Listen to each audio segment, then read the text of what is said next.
Did you know that if you get an inbound lead, that buyer's decision is 2/3 already made?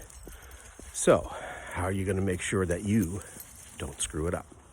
Today, Ruby and I are walking and talking about how important it is for companies to understand how much information is actually available to your prospective buyer. They have never before had as much information about what you do, how you do it, how much it costs, why you're there, than they do today. A lot of that they will get from the information you provide, your website, social channels, email, newsletter, whatever, sales team.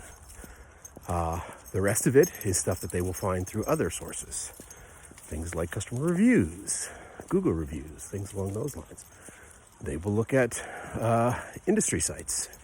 Has there been press written about you? Has there been good press written about you? Has there been bad press written about you? All that information is available. Generally speaking, if they're talking to competitors, the competitors will give them information about you, which may or may not be what you want, but here we are.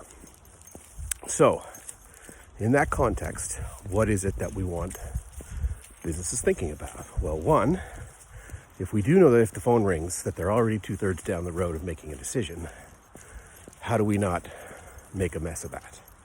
So, A, are they the right fit for us? Should they have been picking up the phone and calling us or hitting our website contact form or whatnot? Or are they in the wrong place? So your job is to make sure that they're in the right place. So if you're too expensive for them, they should know that before they ever pick up the phone to talk to you.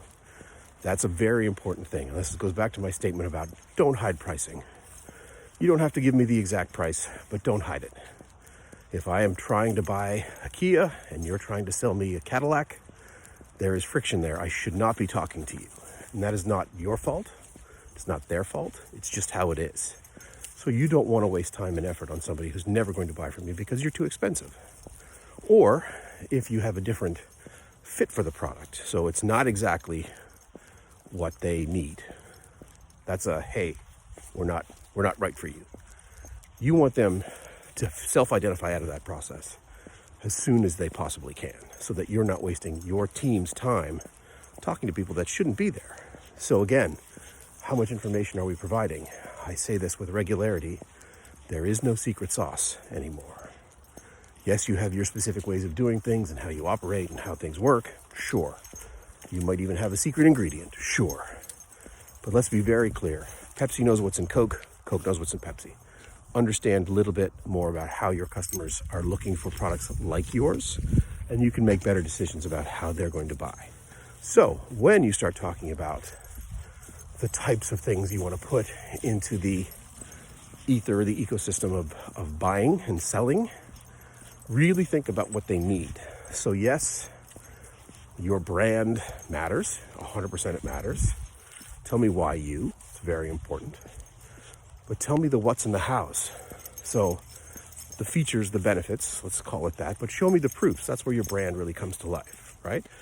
I got to know how it works and why you're here.